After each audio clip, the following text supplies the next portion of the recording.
Good afternoon, everybody. It's lovely to have so many people joining us for this exciting and interesting webinar. I'm just conscious that we've got a lot of people who have registered for the event, so I'm really grateful to all of you for taking time out of your working day to join us. We're all here today because we care about children and young people, and in particular want them to have positive early experiences, including a high quality education. I'm Liz Bayram, and as Chief Executive of the Professional Association for Childcare and Early Years, or PACEY for short, we're a membership body that supports approximately 20,000 members, including childminders, nannies, nursery and preschool practitioners, as well as a further 5,000 or more practitioners who use our services, although they don't belong to us as members. Our job is to make everyone's job easier so that they can focus on giving the children in their care a bright future. We do this through information, advice and guidance, CPD, peer support, as well as practical business support such as legal advice and insurance. We also promote their vital role and ensure that government and regulators understand their needs and experiences. The pandemic has made your and other practitioners' work doubly hard in the last year. I see that every day at PACEY through our peer networks, social media, as well as the projects and activities we provide to support our members. We hear from thousands of childminders, nannies, nursery and preschool workers. I'm not going to steal our presenter's thunder, as I know a key focus will be the findings from Anna Freud's Centre's recent research amongst nursery workers.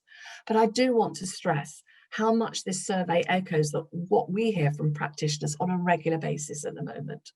Whether they work in a nursery or preschool or a childminder or a nanny, they are telling us they're dealing with children who have witnessed domestic violence, trauma, physical, emotional and substance misuse, and are dealing with really challenging issues. Anyone who works in early years in childcare does so for the joy of seeing children happy, learning and developing, not just to be ready for school, but be ready for their bright future. Today's event isn't just about identifying the behavioural challenges that you and many other practitioners are dealing with right now. It's also about ensuring that you'll help to understand the emotional, social and educational needs of the children that you care for as they recover from this pandemic. How you're supported to provide you with advice on how you help the children in your care start their recovery. And of course, most important of all, ensuring that you have the support to cope on what has been challenging and difficult times for you yourself as a practitioner, not just the children in your care. And let's not ignore the fact that right now you are under immense strain as a practitioner, uncertain about so many things, including where in the priority for vaccination our profession may be. How difficult it must be to be trying to support young children with no social distance and living with that risk to your health and that of your families. And also alongside this, if you're running a setting, how your financial stability will cope with reduced attendance, as well as already the poor levels of funding for entitlement.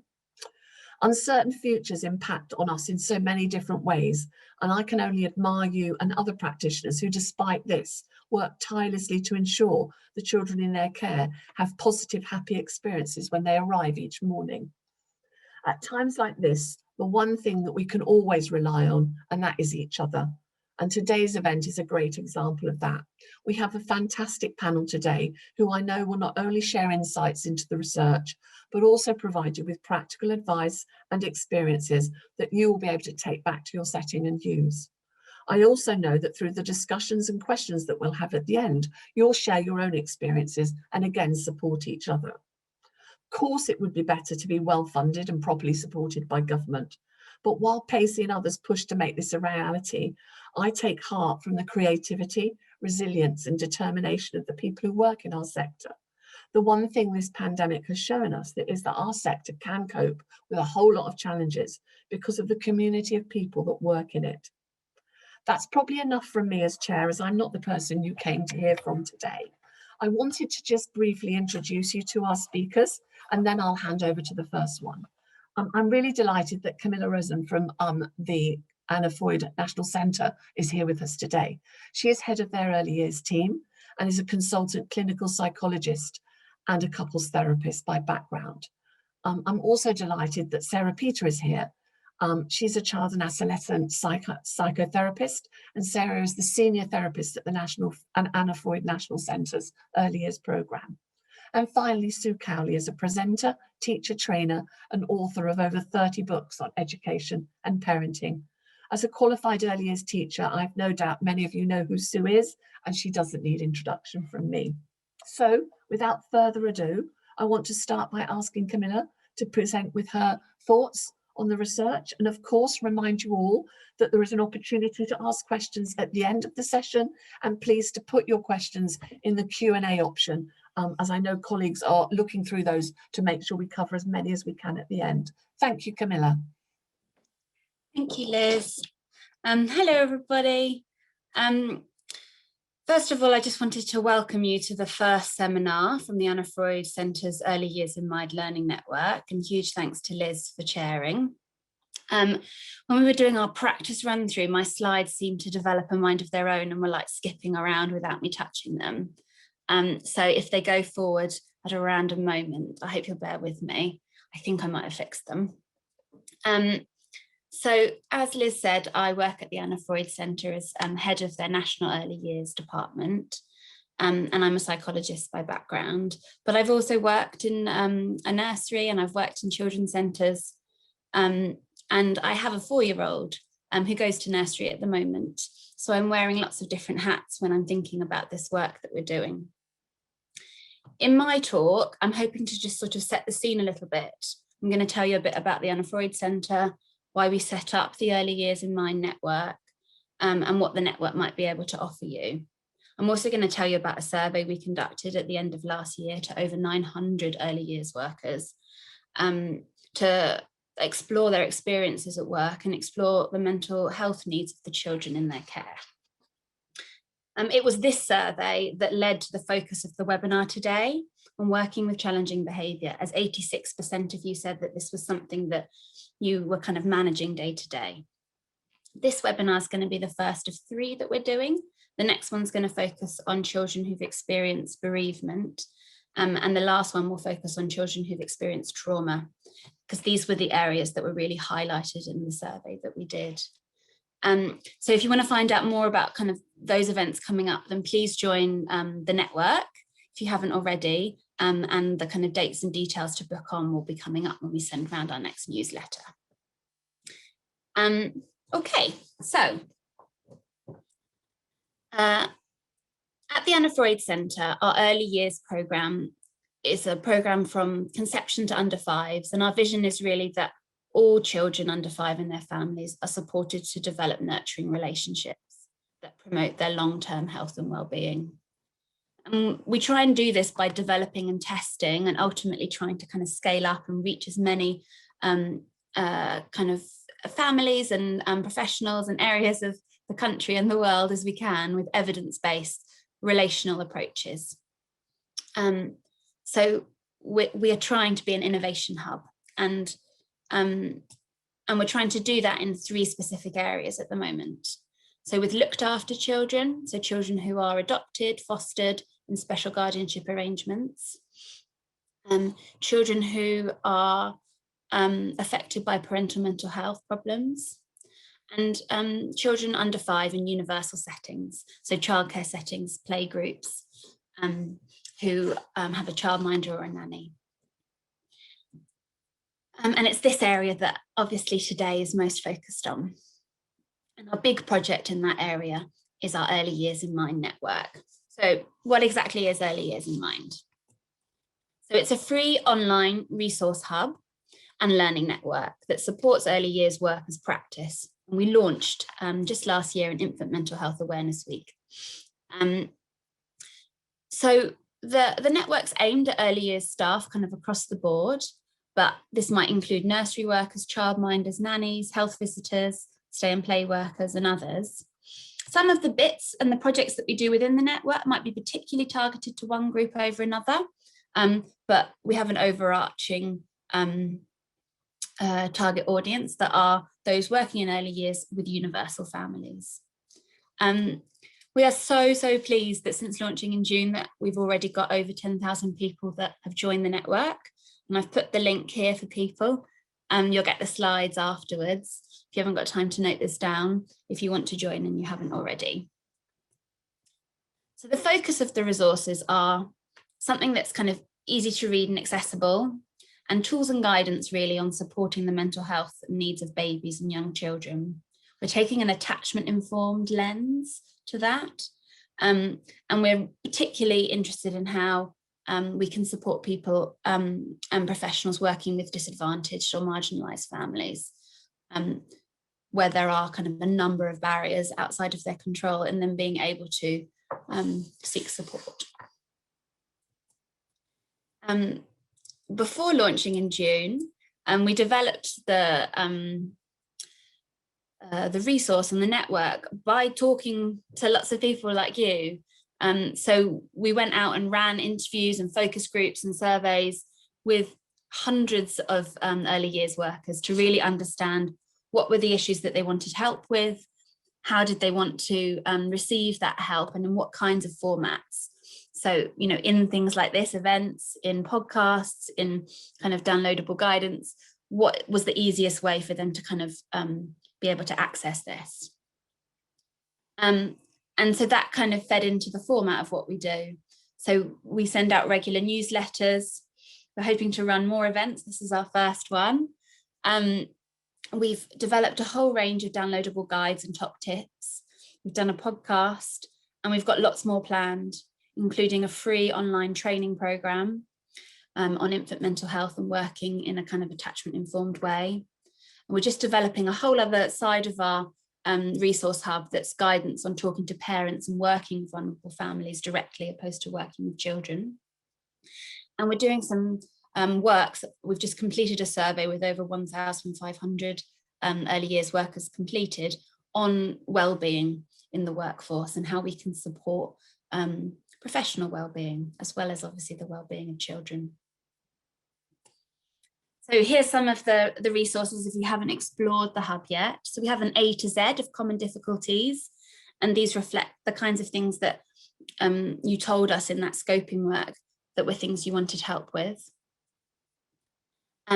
We've developed a kind of landing page on support specifically around the pandemic, and there's a whole host of resources there on how to, you know, talk to children about what the coronavirus is, how to support the transition of children back to nursery when they've had to close for periods, how to do work digitally when that's required, things like this. We've also got a whole host of other resources that can be downloaded, including our most latest report, which is on this section of the website, which I'll come on to talk to. So the report's called Their Challenges Are Our Challenges. And this is what the front cover looks like here on the right. So just before I start, I wanted to say a big thank you to the childcare workers who completed it, and also to the authors of the report, Amit, Jenny and Alice, and our comms team who've done so much behind the scenes to make all of this work possible. Tim, Jenny, Michelle, Caroline and Matt. And so for people that want to read the report and the breakdowns, then there's a link just here that you can follow to have a look at that. Or if you just type in challenges on the search term on our website, it'll come up. So in the survey, we were so pleased that over 900 of you took the time to complete it.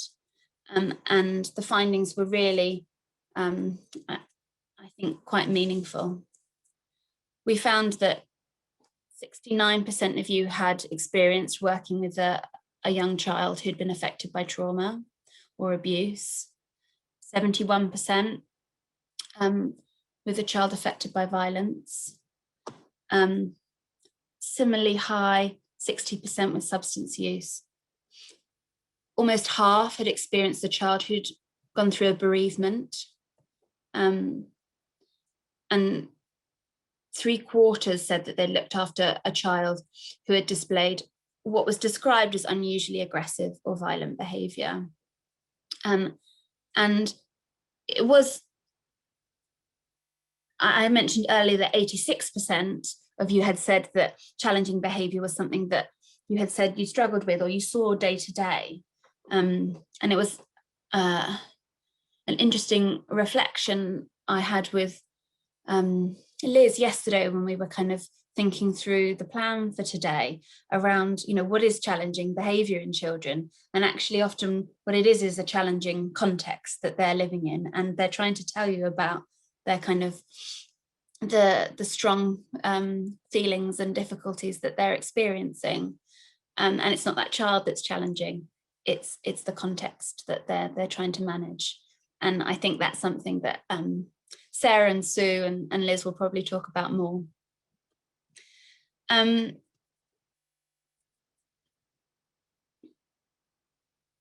So many of you said that you were managing these difficult situations, and that often this was quite upsetting or distressing, and that you weren't always sure the best way to deal with it, or in fact understand what might be going on.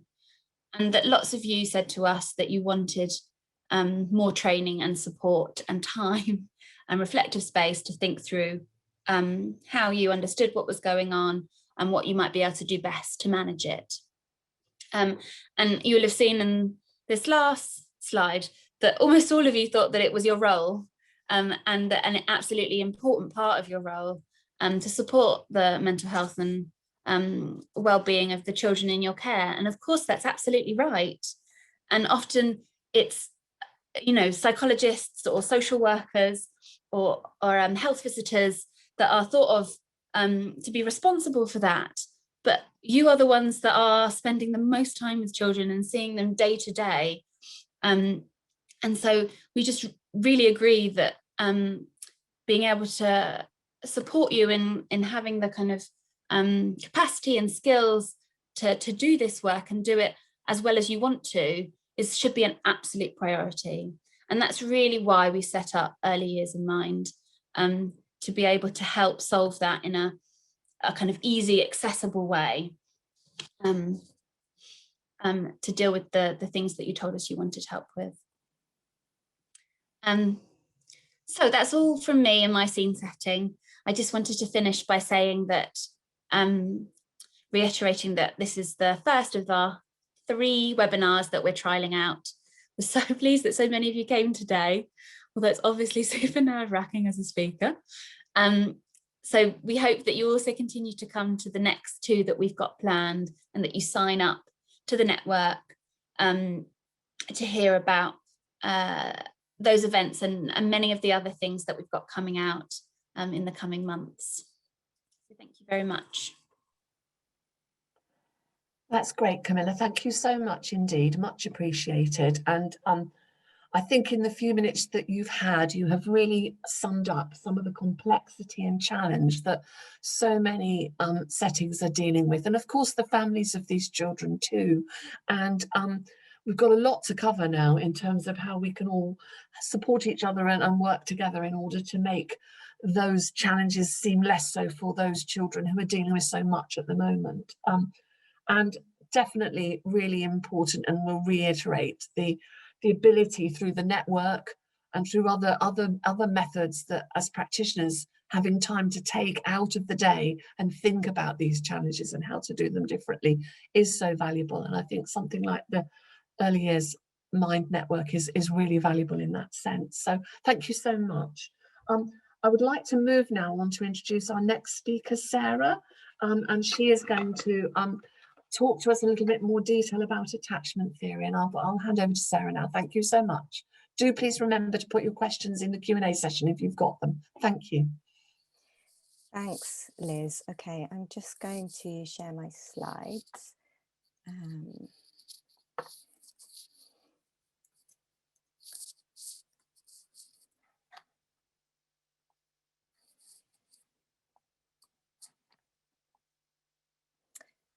Okay.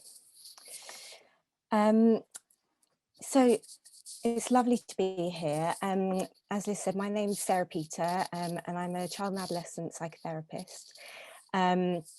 working in the early years team at the Anna Freud Centre. And before I worked at the Anna Freud Centre, I worked in the NHS in specialist mental health teams for parents and their very young children. And at the moment in the Anna Freud Centre, I run a therapeutic parent-toddler group for adopted toddlers and their parents. And that work and much of my work is informed largely by attachment ideas as well as other theoretical ideas. And so that's largely what I'm going to be drawing on today when talking to you, as well as, like Camilla, my experience of being a mum to toddlers and having toddlers in nursery and being deeply reliant on skilled childcare workers looking after my kids. It's so great to have the opportunity to talk to so many of you today about this really important subject of supporting children who are struggling with their behaviour. You know, for those of us that work with young children, it's an important subject all the time, but as Liz and Camilla have said, in the context of this pandemic, it's really even more important, given that we know that children and their families are experiencing so much uncertainty, anxiety and stress, and as the survey showed, you know, children's experience of trauma and adversity is increased, and we are seeing and will continue to see that communicated by our children through their behaviour in the childcare settings that they're in. And I kind of want to echo what Camilla said really about challenging behaviour, and I really like that idea of talking about it's not the behaviour but the context that's challenging, or the context that the children are experiencing that's challenging. And throughout this presentation, I want to talk about, I want to sort of present challenging behaviour, really emphasise that it is the child's way of letting us know about overwhelming feelings that they can't express any other way and that they want our help with. So I was asked to talk today about, to talk about supporting children with challenging behaviour, drawing on attachment ideas. And I just wanted to kind of briefly define what we mean by attachment ideas in this context, because I think attachment can sometimes get a bit muddled up with the idea of bonding and closeness, and that is absolutely a part of it. But I think when thinking about challenging behaviour, it's really, really helpful to think about the very specific meaning of attachment behaviour. And that's the idea that young children instinctively seek out their parents, their carers, for comfort and for protection when they don't feel safe. And of course that we as carers and parents are primed to sort of understand and respond to those needs. And you know, those include physical needs, but of course they include emotional needs as well, and the sorts of emotions that children might be trying to communicate to us through their behaviour when they're very overwhelmed. And we know that children who can really trust that their carers are willing to and are able to recognise and help them with distress feel safe and secure, and because of that they feel able to explore their world and learn, and there are all sorts of positive benefits to their development that come along with that. And we also know that children make separate attachments to lots of different adults, so not just one important attachment. And one of the key attachment figures in a child's life will often be their nanny or their key worker or their childminder. So when thinking about challenging behaviour from an attachment perspective, I want to emphasise really that the priority is not to stop or prevent challenging behaviour, although we of course want to make sure that we can keep children safe, but really to create an environment where children feel that we're interested in trying to understand and help them with their difficult feelings. And hopefully then there's a knock-on effect eventually that children can manage their behaviour better. But in the immediate term, the priority really is creating this safe environment for children to feel that they can let us know how they're feeling, and we'll keep trying to understand it. So I've said the phrase challenging behaviour quite a lot and tried to talk a bit about what I mean. I think it's also helpful to kind of note that you know, it means a lot of things. Some of the I've listed here some of the things that I think people mean when they talk about challenging behaviour, whether that's you know, kind of aggressive behaviour or more dangerous behaviour, a behaviour that risks hurting the child or hurting other children or hurting the childcare worker, destructive behaviour. And maybe less commonly distressed behaviour. I think we don't experience distressed behaviour as quite as challenging as other behaviour, because we find it slightly easier to understand. But when behaviour is aggressive or dangerous, we find it hard to know what's behind it sometimes and know how to respond. But I also wanted to say that I think the thing that draws together these different behaviours, a theme that runs through them, an important theme, is really actually the feelings that they elicit in us. I think we call behaviours challenging when they elicit certain feelings in us, when they make us feel anxious about the child or upset for the child, angry with the child, angry or worried that we, or frustrated that we don't know how to help, or powerless. And again, from an attachment perspective, those feelings are very important because in a way they have a biological function. They make us notice and they make us want to do something. So I also just wanted to put challenging behaviour into a sort of developmental context. We know that at the moment children and families are experiencing stresses that make them more likely to show challenging behaviour. Kind of the things that Camilla and Liz have mentioned, an increase in domestic violence, and also just a kind of an experience of parents that are more stressed, less calm, probably often less available to them. But actually it's very common, as you all I'm sure are more than aware, it's ordinary and common for young children to show challenging behaviour. Why is that? Of course, young children communicate their feelings through their behaviour. In fact, we all do. We all, adults will slam a door when they're angry, or not phone someone back when they're angry. But young children do that routinely, and particularly with feelings that they're overwhelmed by or really can't manage. Those feelings will come out through their behaviour. They can't reflect on them. They often can't verbalise them. Young children's capacity to regulate their emotion is still developing. The bit of the brain that kind of the rational part of the brain that helps us to kind of process overwhelming feelings and stop us from acting on them immediately is still developing. And similarly, young children still have very limited ability to take other people's perspectives and kind of understand the impact of their behaviour on others. Although they might be able to do it sometimes, they lose that ability very quickly when they feel overwhelmed. I think the other thing to say about challenging behaviour in young children is that aggression is really very normal, and not just normal, but essential. It's the thing that helps us, enables us to assert ourselves and to say what we want and what we don't want, and set boundaries for ourselves. But for all the reasons that I'm sort of mentioning here, strong feelings are really, really frightening to young children. And to help them manage those feelings, young children need reassurance that those feelings are okay, that it's okay for them to have those feelings. They're not going to make us stop looking after them, stop caring for them. They're not going to stop us liking them.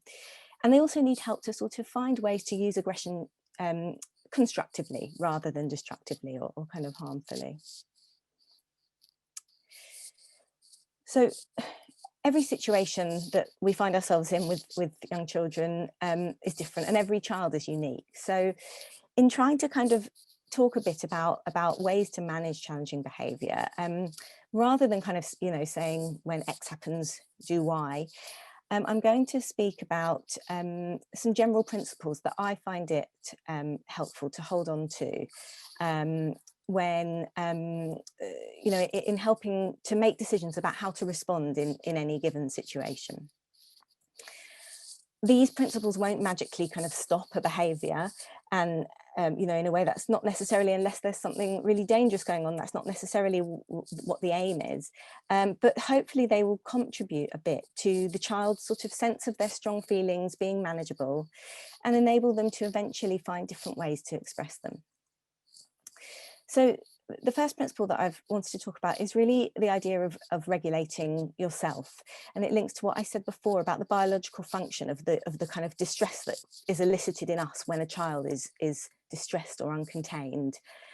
As I said, they're helpful in a way, these feelings, because they make us notice and do something, but they also make it harder for us to stop and think, and they actually make us a bit impulsive. They make us want to act instead of reflect. So something, very simple really, but I think important to think about when faced with a challenging situation is is asking yourself, do I really need to do something this instant, or can I take 30 seconds to take a few breaths, notice what's happening in this child, notice what this child's behavior is eliciting in me, and give myself a bit more time to kind of process that before acting. What this does is it makes you more likely to approach the situation calmly and rationally, and to be the kind of calm, firm but calm carer that we'd all like to be. And it also models for the child something, that it models your capacity to kind of sit with feelings and not rush in, and stay calm and model thinking before acting. And it also makes it a bit more likely that you'll have a chance to think about what the child is communicating with their behaviour. So not just about stopping the behaviour, but about what it might be saying. You won't need, in the moment, in the heat of the moment, it's unlikely you'll be able to kind of develop a really detailed understanding of that, but you might be able to kind of think, oh, hold on, okay, I've remembered that actually, this child's mum was really stressed when he came in this morning. She was rushing off. It might just give you a bit of a chance to think about, get a bit of the bigger picture and think about what might be behind the behaviour. Of course, sometimes you do need to step in and stop someone from getting hurt. And that's really important. But even in those cases, it's still possible to make kind of stopping and paying attention to your own state of mind the first priority after you've stopped any kind of immediate danger. The second principle is really about setting boundaries, the way we set boundaries. Challenging behaviour often involves us having to set boundaries for children in some way, having to stop them doing something. And something that can be very helpful, whether or not there's an immediate risk, is talking to children about this in the language of safety. And what I mean by that is the language of something being safe or not safe, rather than good or bad, or kind or unkind, or allowed or not allowed. It seems like a very small thing, but it can be very effective.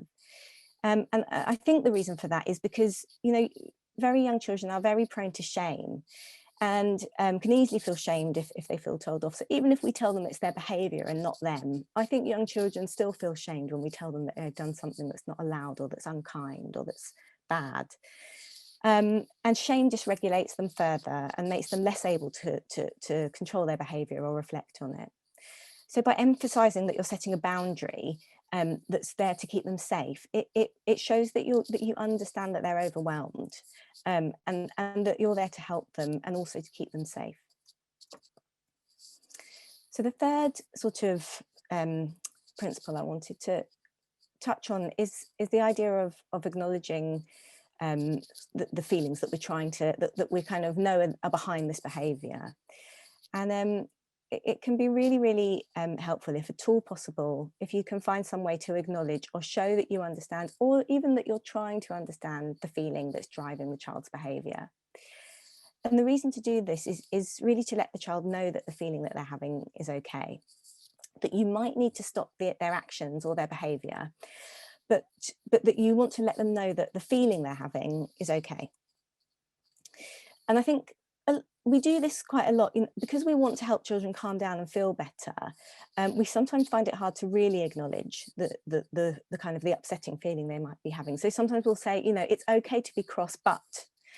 And something that I try and do, although it can be difficult, is really to avoid saying but, and to try and resist the urge to kind of say but, and instead, really just acknowledge the feeling. So, you really hate it when it's tidy up time, or it makes you really, really cross when you have to share the car. And that communicates that trying that can hopefully communicate that those feelings are okay, and also models your ability to tolerate and verbalize those feelings. So those kind of ideas that I've mentioned just now, those are things that we can try and do in the moment. And I should probably say, in my practice, if I'm able to do just one of those, I find it helpful. I think doing all three at once would be, would be great, but very difficult in the heat of the moment. But I then also just wanted to touch briefly on things that we can do maybe after the event, or just more routinely, when in our childcare settings, things that we can kind of ways that we can kind of create an atmosphere in our childcare settings that continues to support children with their behaviour, even outside the heat of the moment. So the first one, in a way, I've talked about already, the idea really that we want to try and keep understanding the feelings behind the behaviour, go beyond the behaviour. You know, you're unlikely to be able to get a detailed sense of what the child's telling you kind of in the moment, in the heat of the moment, sorry. But, you know, that is something you can continue trying to think about afterwards. I think it's really helpful just to bear in mind that aggression is often the flip side of fear, and that children often lash out because they're frightened, and that the threat might not be an obvious external one. It might be something inside the child, like shame or sadness or anxiety. I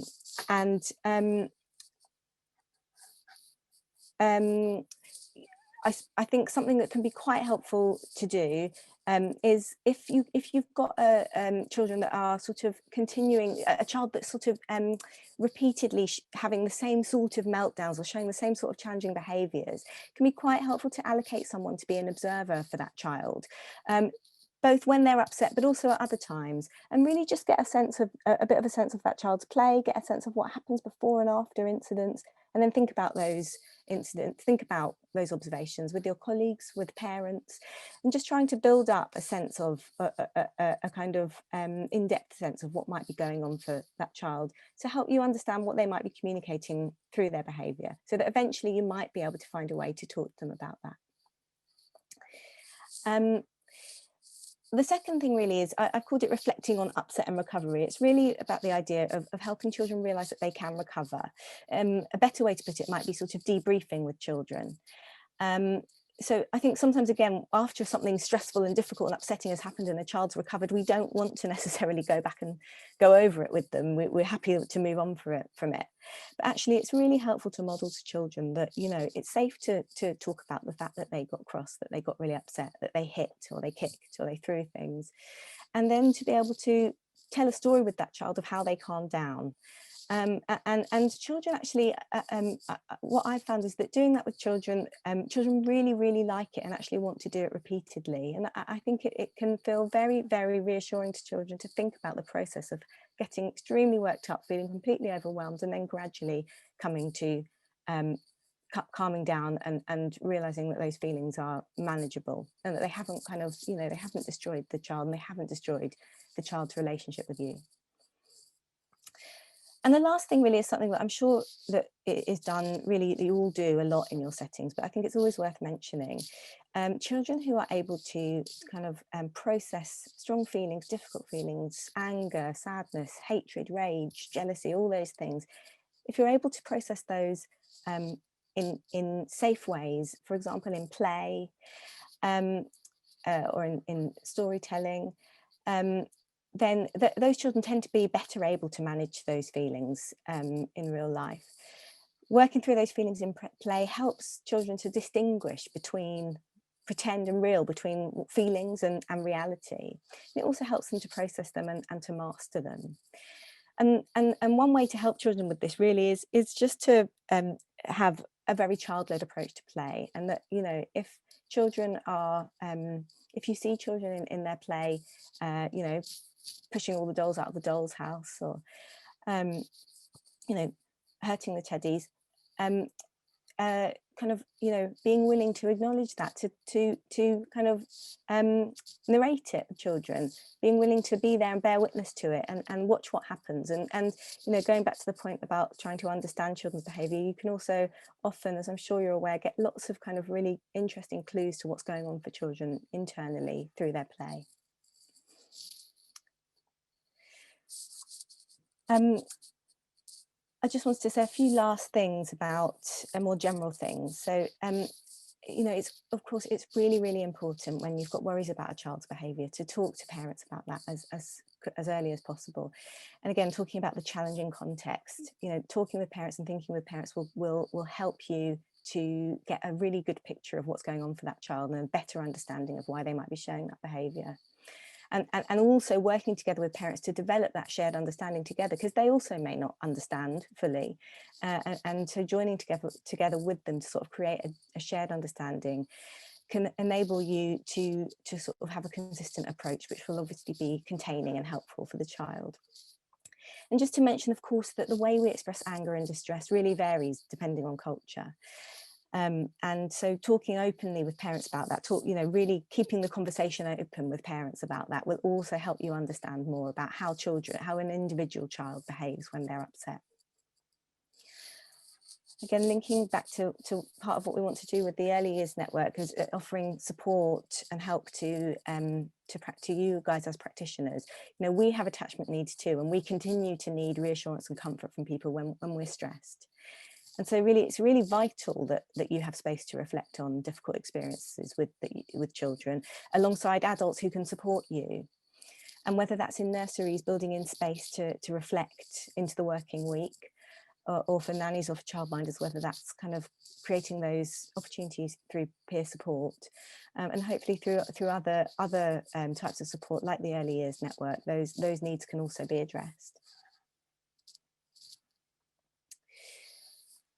And just lastly to say, there are lots of very valid reasons for wanting to seek extra help with a child. If you're worried that a child's difficulty are really impacting their development, if you're struggling to identify strategies which kind of help to calm and contain them, and if you don't feel you can keep them or other children or staff safe, all those things would be very sort of valid reasons, and other reasons too, to seek help.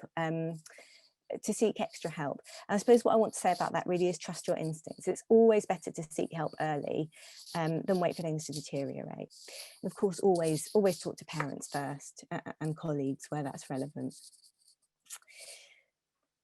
So it's been great to be able to speak to everyone today. And I'm going to hand back to Liz, and looking forward to hearing people's questions as we go on. That's lovely, Sarah. Thank you so much. And I can see there's lots and lots of questions coming through in the conversations that we're having on the back of what you've shared with us. I think certainly I'm going to look to Sue now and perhaps ask her through the presentation to perhaps give people, as you've said, a bit more of a practical example of some of the ways in which you can debrief children and talk to parents, and some of the strategies that Sarah has quite rightly shared with us just now.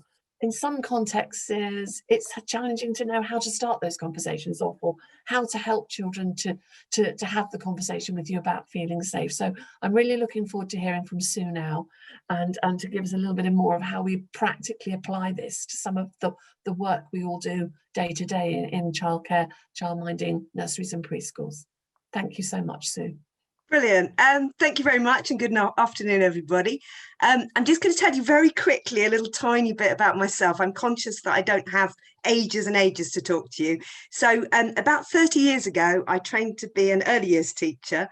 And then I went off on a kind of random journey where I taught in all the other phases. And then 10 years ago, I came back into early years when I was asked to help to run my local preschool, which I still do. And that really kind of brought me back into the fold of the early years. I'm also an author, and as Liz said at the beginning, I've written about 30 books. And the reason they asked me to speak tonight is because my latest book is about learning behaviour in the early years. So I've got a copy here, which I'm just going to show you because I'm very proud of it. And I'm going to give you a kind of really brief overview of some of the things that are in the book. I also run training for settings as well. So if you want to get in touch afterwards to hear more, just I'll give you my contact details. So that's kind of me. I'm a parent as well, but I've got 2 teenagers now. So I have an interesting conversation with them about self-regulation every time I'm doing a Zoom, because they have to come off the internet. So let's get cracking, because we don't have a massive amount of time together. So you can see my website address there. So if you want to get in touch, just get in touch via my website. There's an email option on there. And then you can also see my Twitter handle. All I do on Twitter is I complain about the DFE, and then I complain about Ofsted. So if you like that kind of thing, I'm quite amusing at times. Right, I'm going to just give you, first of all, a kind of brief overview in terms of the kind of positive approaches we take to behaviour in our setting, and the same approaches that I talk about in my latest book. So one of the key things about behaviour, and I've been working in the field of behaviour for 30 years, is to avoid being reactive to stuff. And what you want to do is get in front of the behaviours. And you need to let the children know how you need them to behave. Because if you don't tell them, there's only one way in which they can find out, and that is to behave in a problematic way, and then you react to it. And you want to avoid that. You want to get in front of it. So you need to be constantly having conversations about behaviour, because young children aren't the finished product in terms of behaviour, and neither are we as adults. If you think about your own behaviours, you probably find yourself getting snappy with your partner at times, you find yourself getting stressed, and that comes out in your behaviours. And when you think about very young children, they are right at the start of that process. They are literally learning how to behave. And so just as we wouldn't get cross with a child because they were struggling to learn to read or to learn to ride a bike, exactly the same thing about behaviour. It is just part of learning. And a really useful way to look at behaviour in young children, and in all children, but particularly in young children, is to try and figure out what skills they are missing. And often it will be around empathy. And this is something I think has been touched on in these previous presentations. Typically, children who have language delay struggle to express themselves emotionally. And so they will often have this kind of impulsive behaviour that you see, simply because they can't express what they're feeling. It might also be physical needs. So often behaviour can be linked to kind of sensory processing issues, those kind of things as well. And where we can figure out what's missing, we can do what we do as educators, as practitioners, as teachers. We can put those things in place so we can support the children in developing those skills. Now, when you're thinking about behaviour, a really useful way to look at it is to consider that all behaviours are a form of communication. And probably just like us in our setting, you will be very big on communication. And I think, you know, all the I can stuff is really valuable for this. But all behaviours are communicating something. And we tend to think about behaviour as meaning problematic behaviours. But actually, a lot of the time, children are communicating positive things to us in their behaviours. They're communicating that they're happy. They're communicating that they're engaged. They're communicating that they love you, or that they're very attached to you. And the more we can learn to read those behaviours, the more we can figure out what they're telling us about the child. What does the child need? What do they still need to learn? So if you think about it as a form of communication, what it stops you doing is doing that kind of instinctive reaction thing that we tend to do. And something really useful to bear in mind about behaviour is that your instinctive response will probably be the wrong thing to do. So let's just take the example of a whole class of children. So I'm thinking about a school context rather than a preschool like I'm in at the moment. When a class of 30 children, and I'm thinking back to when I was teaching secondary, when they're not listening to you, your instinctive response is to want to shout at them, I can assure you. And you want to go, why won't you listen?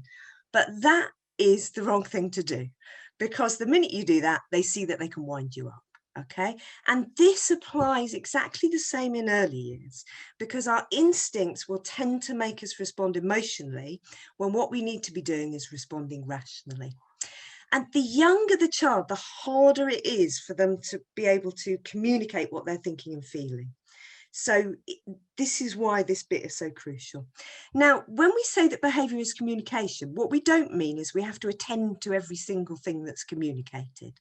Sometimes the best response is no response at all, or a very low-key response that encourages the child to self-regulate. So I'm just keeping an eye on the time here because I'm very, very conscious that I'm going to have to cram it all in.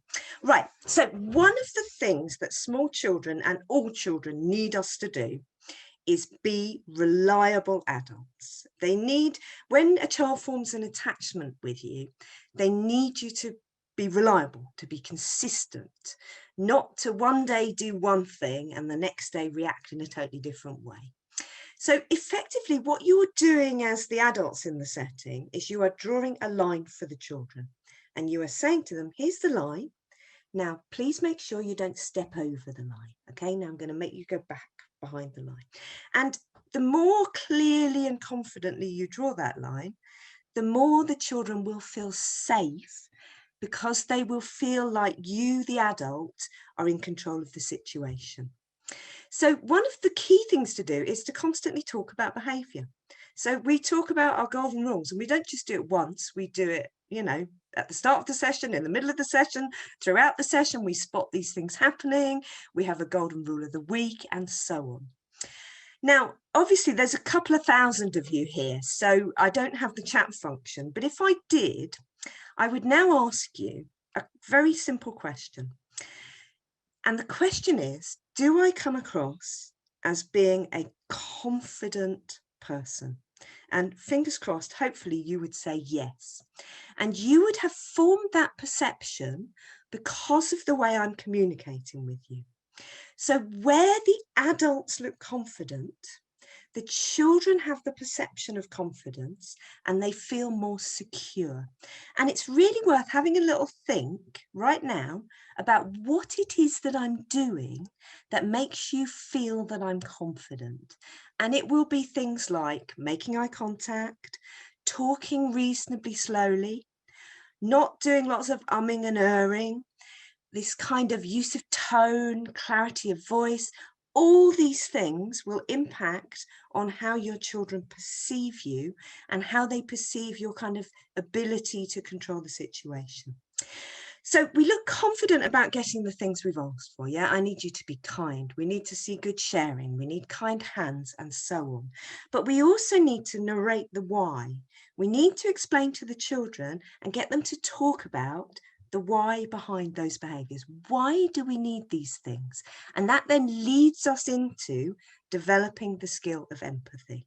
Okay, it's all to do with discussing these things and being really explicit.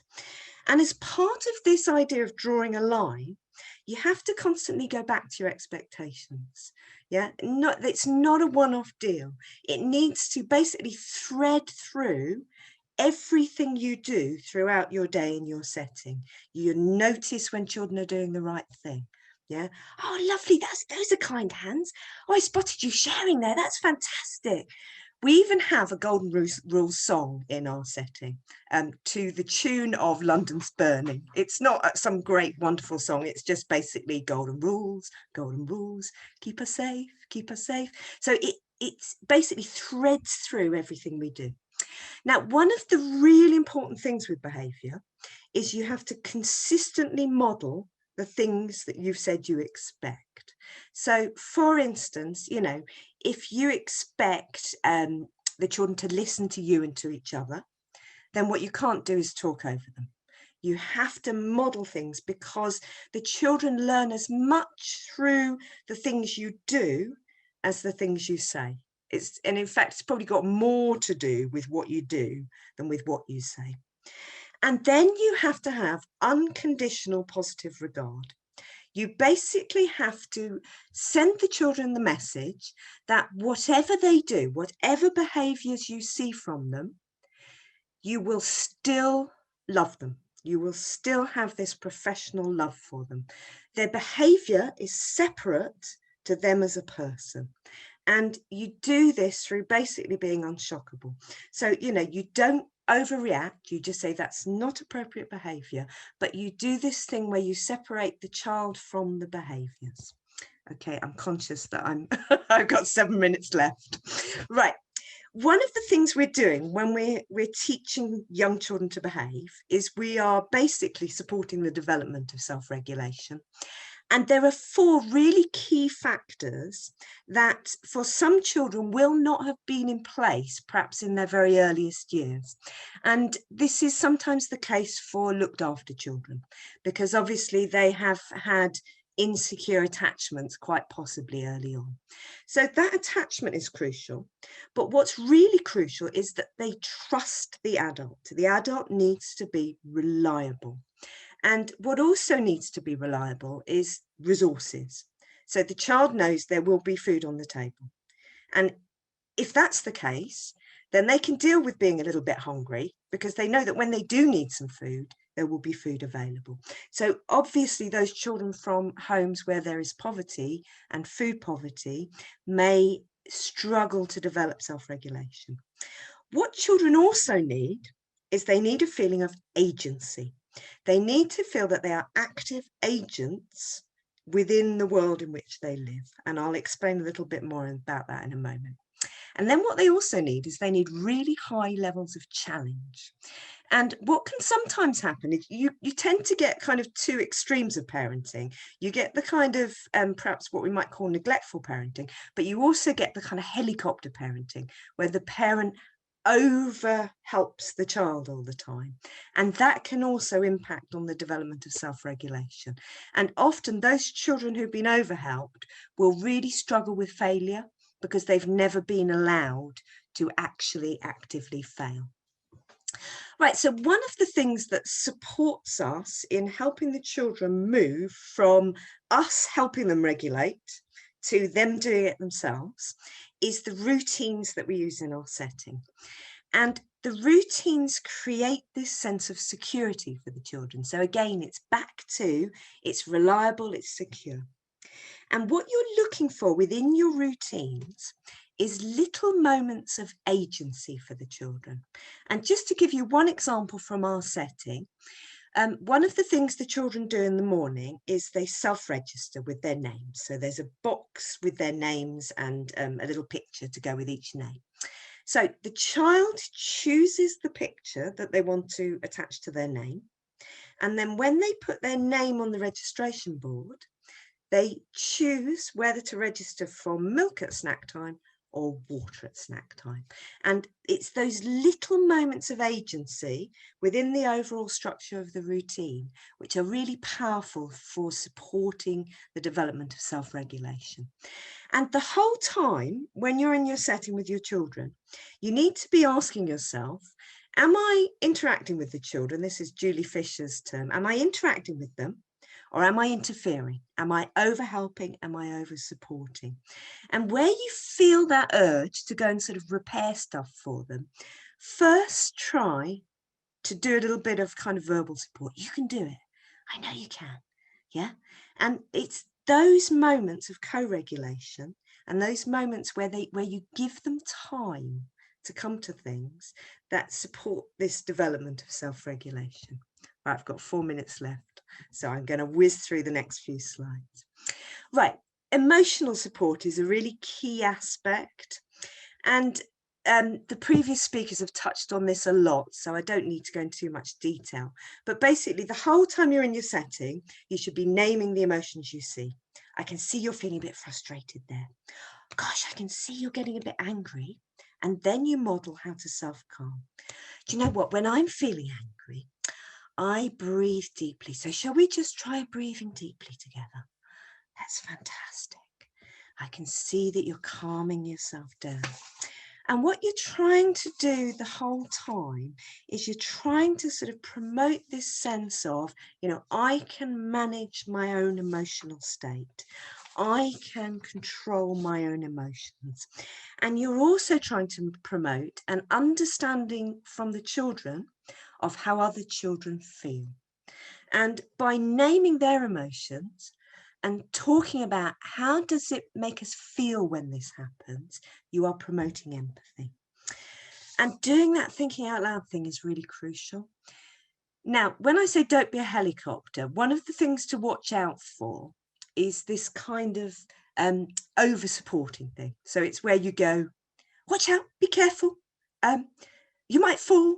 And a lot of parents will do this kind of instinctively, but we can sometimes get the habit of doing this as practitioners. So just watch out for that one as well. And then the other thing that we need to be doing is we need to be promoting both agency and independence. And there's various ways in which you can do this for children, but one of the key things is how you praise them.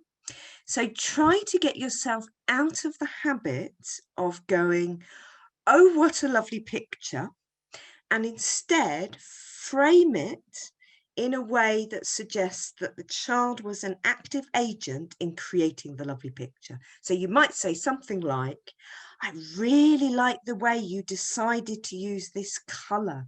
I really like the way you carried on working on that, even though you were getting frustrated. And it's all about thinking about, you know, who's doing the work here? Who is doing the struggle? And children need just a little bit of struggle with support. We can't constantly over scaffold, because where we over scaffold and never let them make mistakes, then you get children who just melt down when things go wrong. So we need to allow them small spaces to make a mistake and learn to deal with it, and kind of pull back from that feeling of, oh my God, I made a mistake, I'm going to panic. So you're looking for chances to do that all the time. And then I'm just going to finish off by just talking really quickly about a needs-based analysis.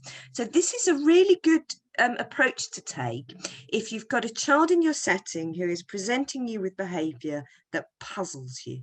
So it's tricky behaviour, and you're puzzled as to where it comes from. Now, what tends to happen as practitioners, as educators, is we tend to leap to assumptions before we've actually spent enough time observing. So the first step of the needs-based analysis is simply to say, what are the observed behaviours? And you need to be really careful, because at this point you might go, well, I observe that the child is lazy, or they can't be bothered, or they're defiant. And we immediately start putting labels on things. And what you're trying to do is you're just literally trying to say, I observe that the child, every time the child sits on the carpet, they wriggle and they hit out. So that would be an observed behaviour. And then the next little bit is to say to myself, right, what might that behaviour be telling me that that child actually needs? So it could be that they need to be more active. It could be that they need a cushion to sit on. It could be that I need to do something with my storytelling to make it a bit more interactive. So by starting with observing, you can then pick apart, and then you start to think about strategies. And what we tend to do as practitioners is we tend to want to kind of find a strategy that will solve everything. And so we can be a bit like a kind of magpie with this, and we go, I tried that strategy and it didn't work, so I tried that strategy. And actually sometimes, and this has happened to us right now in our setting, the moment comes where you have to think to yourself, it's not about finding another strategy. It's about looking at our actual provision. What could we change about our provision to make it more inclusive and to better meet the child's needs? And often the answer to that will link into staff needs as well. So one of the things, just before I finish up, one of the things that we've discovered about a child at the moment is the child needs a physical outlet. So we've started going for more walks, and really helpfully that meets the needs of staff to be outdoors in the current pandemic situation. So I will stop there, and I will say thank you very much for listening to my whirlwind tour of behaviour in the early years. Thank you, Sue, so much. I think you've rounded off the session beautifully by giving some really practical advice and examples. I've had so many questions. It's been wonderful. I have no doubt that our main challenge will be to answer all of them, and we will fail, but we're going to try really hard now over the next few minutes to try and group some of the questions and some of the examples that you've given us, and try to give you a little bit more background to that. So I'm going to give Sue a rest, because she's just talked so beautifully for a while, but you're not escaping. I'm coming back to you. I wanted to start really with, there's been a couple of questions around how perhaps you can deal with and support challenge behaviour where you're not clear what the reason for it is. So there are examples where children may have suffered a bereavement or abuse, or something where there's quite a tangible reason why it started, But for some children, that's not the case. So I didn't know whether, Sarah, perhaps I could start with you and just ask, you know, when in that situation, how would you tackle it? And also whether it actually is important to understand the why, or whether there's strategies you could do even without that context. Perhaps I could start with you. Thanks, Liz. Yeah, I think that's a great question. And actually, you know, I think actually it's more common that we don't understand what's going on behind the behaviour than that we do, you know, and also more common that there's not a kind of one single explanation, but that there's kind of multiple competing or kind of multiple factors all feeding into creating this particular behaviour. And those might be things that are historical to that child's experience. They might be things that are going on presently in their life, and they might be things about that child's personality and about that child's abilities also that feed into that. So I think it's, you know, in a way that's the rule, not the exception. I suppose I want to come back a bit to something that I was saying about sort of in a way accepting in the moment that you don't really understand it. So I think, you know, leaping to trying to sort of say, oh, is it because you're cross, or is it because this, or is it because that, you know, it's not generally not helpful, especially in the heat of the moment. And in a way that comes later when you've got a bit more time. So just to say something, Liz, about what you asked, is there something you can do even when you don't understand it? I think absolutely yes. And I think the priority when you don't understand the behaviour is just getting in touch with the feeling. So not the explanation, but, you know, what that child might be feeling. So, you know, and sometimes you can do that by reflecting a bit on what you're feeling. You know, if you're feeling really frustrated, perhaps the child's, you know, perhaps that's what the child's feeling, and you might be able to say something simple about that. Or if you're feeling cross, that might also be what the child's feeling. You might be able to say something about that. You might not be able to say anything. It might be more about kind of a facial expression or a noise, or just something that communicates that you are trying to kind of get on board with that child in the moment. And then I think in terms of trying to make sense of the behaviour, it can be really, really helpful to kind of, in a way, put time aside to do that. So like I said, put time aside to observe the child at other times when they're calm. Allocate someone who will be the observer in sort of you know, just kind of meltdown moments, so that you've got someone who's feeling calm, who's not having to be there managing the behaviour, but who can actually be thinking about it. And then the last thing, I suppose, it's touching again a bit on what I said previously, but you know, children don't tend to tell us what's going on directly, and the way that we can understand that is partly through talking to parents and families, carers, getting a sense and building up a picture. And the other way, I think, really is paying really close attention to play. And I would say that's a really, really helpful tool that's there, that's around, and that's, you know, there all the time for people working in childcare. So, you know, really paying special attention to what the child's communicating through their play, and trying to put that together with all the other things you know about the child. You know, you're never going to get a definite explanation, but it may help you, all these bits of information and thinking with colleagues and thinking with parents may help you to sort of have a working model that you can draw on. Thank you so much. That's really, really appreciated. I know, Sue, you picked a little bit up on needs analysis, and I don't know if there was perhaps something more you could add in terms of how that might apply to some of these situations. Yeah, I mean, it's basically an observation-based approach. And the really crucial thing to do is to avoid jumping to judgment. And that's the kind of tempting thing to do, is to try and kind of label it. And actually, often the answer, in inverted commas, to what the child needs is not something that's necessarily really obvious. So like I was saying at the end of my presentation about, you know, we ended up figuring out that it was a kind of physical outlet need, which kind of seems logical, doesn't it? Because we've all been kind of trapped in environments at home. And so often the answer to the child's needs is around curriculum. It's not actually, because what people tend to want is they want a kind of consequence. I want to be able to do something because the behavior is bad and wrong. And that's the kind of thinking that goes on. We might not perhaps externalize that, but actually a lot of the time all it is just thinking, how can we better change our curriculum to meet what the child needs. And I think what Sarah was saying there about play is, you know, if you are starting from the genuinely from the children's interests, and it's child-led, and it's, you know, you're looking at their play, then often they will sort of express what they need in their approach to play. So they will make a beeline for certain things that tell you something about what they need. And I think observation is a really powerful tool, because often we want to be doing, and perhaps we don't give ourselves enough time to be observing as well. You're on mute, Liz. Oh, classic. Someone had to do it, didn't they? At least I'm not a cat as well. That'd be even worse. So yeah, thank you so much, Sue. That's really added a little bit of perspective around all the other stuff that goes on in the setting, and how that affects the children that you're looking after. I'm very conscious of time. I wanted to pick up on a few of the questions that we've had around specific examples of challenging behaviour that you're experiencing in your settings.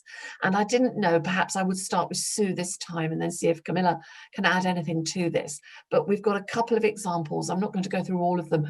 Children who are biting other children, children who are experiencing the opportunity to spiral, as someone says here, out of control in terms of screaming for extended periods, children who perhaps have little in terms of language development, who are finding it hard and hitting other children. So there's lots of little examples here of really challenging things that practitioners are dealing with in their settings on a daily basis, and just really seeking some advice and support about those specific scenarios. So building on what you've already said, Sue, is there anything you would like to give? Yeah, one of the questions I spotted was somebody where they'd been advised just to say no to the child, and that is probably the worst thing you can possibly do. If you find yourself reacting to behaviour by saying no, you are being reactive rather than proactive. So the children don't have enough clarity about expectations. So you have to catch them doing the right thing. And sometimes it might be a little tiny moment where they're doing something right, and then you have to make a massive deal out of it. I really like the way that you handed that toy to your friend. And the problem is that when we're reactive, what tends to happen is it's very instinctive. And so we're kind of in a defensive mode. Whereas where we're proactive, we're supporting the children to learn how to do the right thing. And it's not a one-off deal. I mean, I kept saying that, didn't I? But you're going to have to reinforce and revisit and repeat. In terms of the biting one, the last chapter of my book has actually got like a whole case study on lots of different things. And one of them is biting. Biting is really complex, but it's actually very closely connected to needs. And it's often to do with teething and those kind of needs. And my own child, who's now 18, was bitten by his best friend at nursery.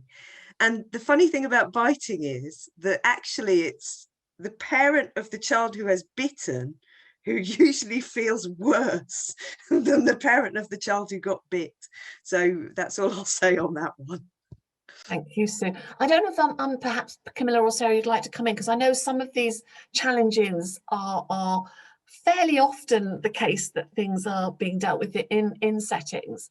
And I know we've had a couple of questions about some of the strategies that we're talking about and how those perhaps apply to children with special educational needs or additional language needs.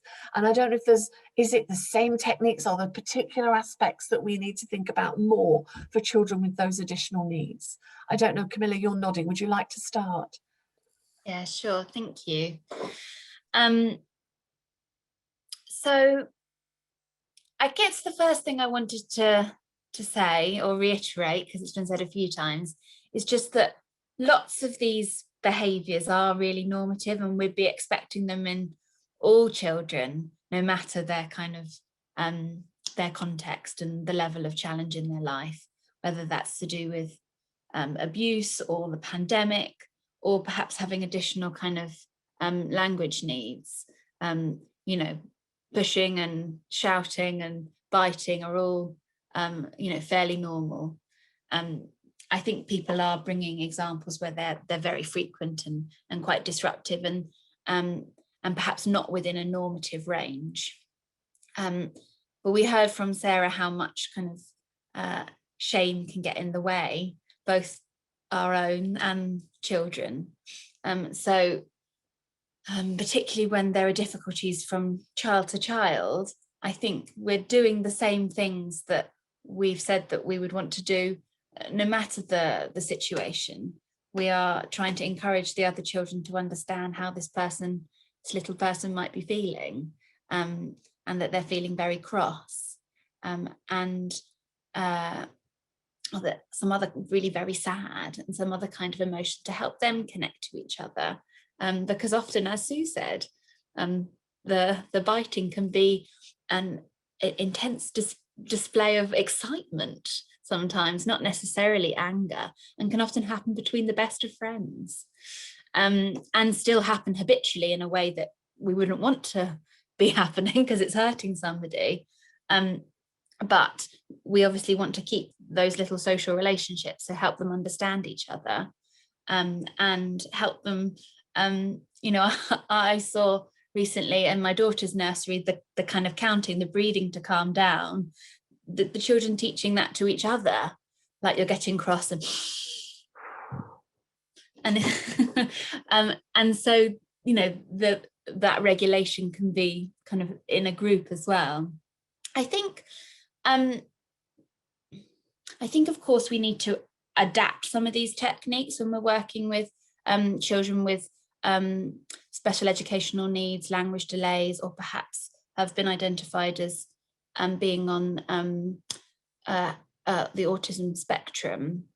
But I do still think, no matter the age of the child, maybe the language issues because they're a very small child or because of other reasons, I still think language is very important, particularly emotional language, and being able to name the things that children might be feeling in the same way, just trying to do it in a simple and clear way, particularly picking up on what Sue said, not focusing so much on what you don't want them to do, because that's a lot of words that perhaps that child will then be processing before they hear the things that you might want them to do. Kind hands, or having a picture of kind hands, instead of saying we don't hit. Of course that's true, but I'd focus in a moment of dysregulation on the thing that you do want. But I would say don't underestimate the power and importance of simple, particularly emotional language alongside something behavioural, because a lot of what you're trying to communicate will come across in your body language and in your facial expression, and that's essential.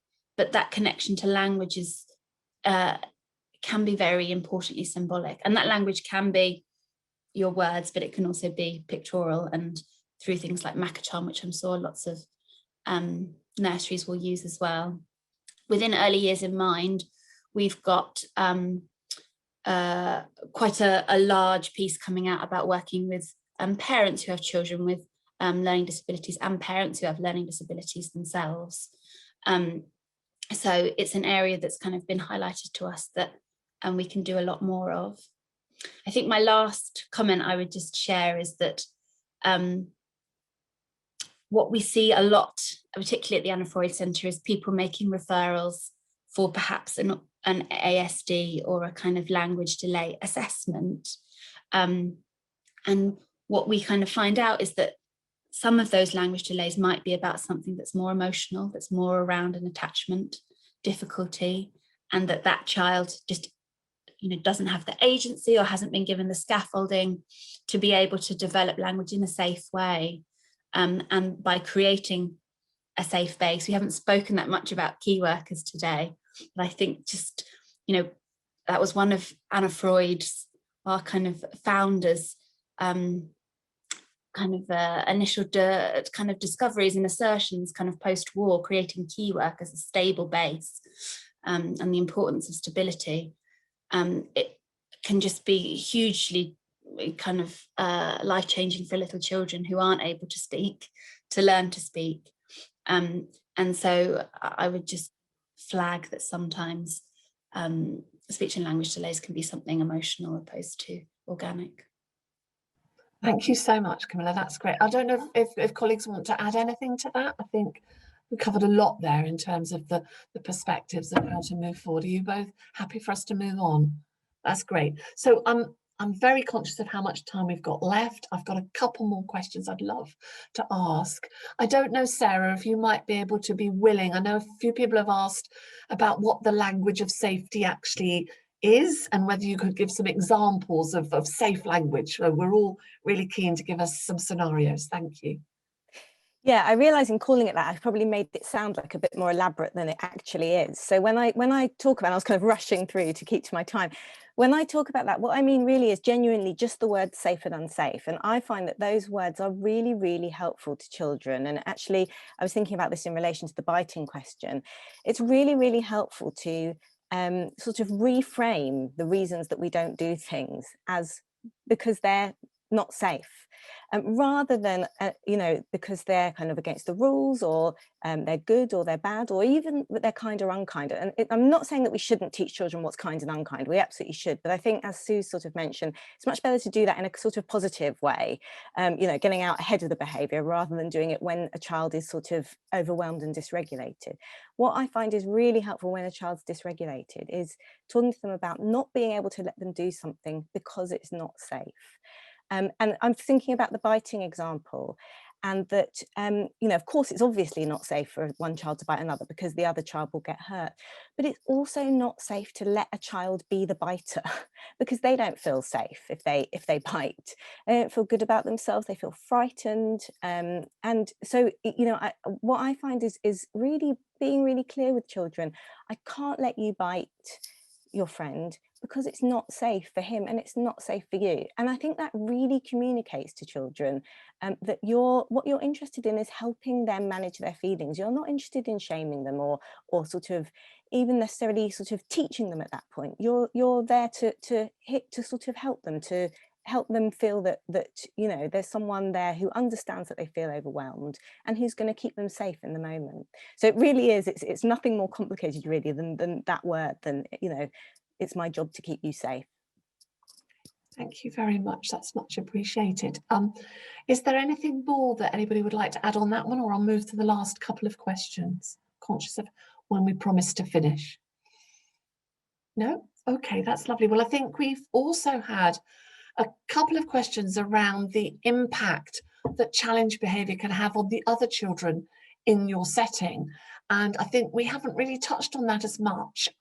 But Sue, perhaps would you perhaps give an opportunity to talk through how perhaps you can help the other children deal with that challenging behaviour, how it may scare them, some of the things that might be reactions or consequences for children who are witnessing that challenging behaviour on a regular basis? I would say one of the things that I would do with this question is I would treat it as a curriculum question, and colleagues will be aware of, you know, the whole Ofsted focus on curriculum now. But when we think about curriculum, we tend to think about subject areas, and obviously in the early years we don't really have subject areas, but you know, one of the prime areas is this personal, social and emotional development. So where you can come at these things through the curriculum, that really supports all the children to learn. So for instance, you know, when you're sharing stories, talking about, you know, how a character felt frightened, why do you think they felt frightened here? How might they have dealt with that? Because one of the issues you've got with behaviour is you can't sort of personalise it. You can't kind of go, oh, what should we do when Ben kicks off like he always does, you know, as much as you might be tempted to. So you need to give the children strategies for dealing with that. And actually what I've found in my experience is that the children are often better at this than adults. And what we'll often get in settings is that the parents will complain about a child is problematic because they did this to their child, but actually the children can be really very inclusive. So for instance, in the past we've had children attending our setting with really quite significant disabilities, and the children include them perhaps to a higher level than the adults, and so I think actually the children kind of naturally have that ability. So I think it just goes back to what both Sarah and Camilla have said about, you know, talking through the emotions. How did it make us feel? But not in the sense of, how do you think it made me feel when you did that? Because then you kind of tip over into the shaming bit. The one really good tip that I always give to educators when I'm working with them is watch out for rhetorical questions. Rhetorical questions are an expression of your frustration. So you'll say to a child something like, you know, why are you doing that? And, you know, you don't mean it literally. And then the child will turn to you and say something like, well, I'm doing that because I'm bored. And then you're like, why are you talking back? And you get into these kind of exchanges which are completely unnecessary. And it's often to do with the way that the adult frames stuff in terms of their language. So I would say, if you're going to start anywhere, don't look for strategies to input. Start with yourself and think about how you're communicating, how you're framing things. And that will be much more powerful than a strategy X or strategy Y, if that makes sense. And think about your provision as well.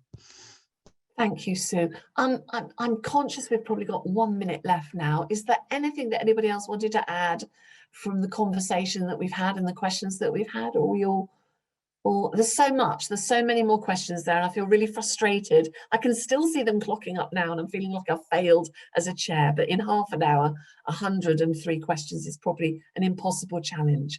I found it really helpful listening to you. I've learned stuff. I think that all of the people that have been involved in the event have learned so much as well. So I really do appreciate your time, Sarah, Camilla and Sue. I think we want to just let everybody know, of course, the session is being recorded and you'll be able to play it back and listen to it later if you want.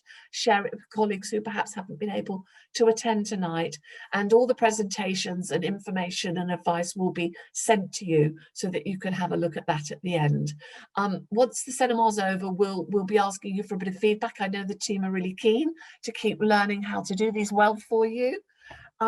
I think there is so much more that we could talk about and so little time, but I really do appreciate all of you giving up your afternoons to come and listen to this. It's a really important area. It's something we're living and breathing with right now. And I really do hope that you've found the session we've had today valuable. Thank you so much for your time. Good evening. Thank you. Bye. Bye-bye. Bye.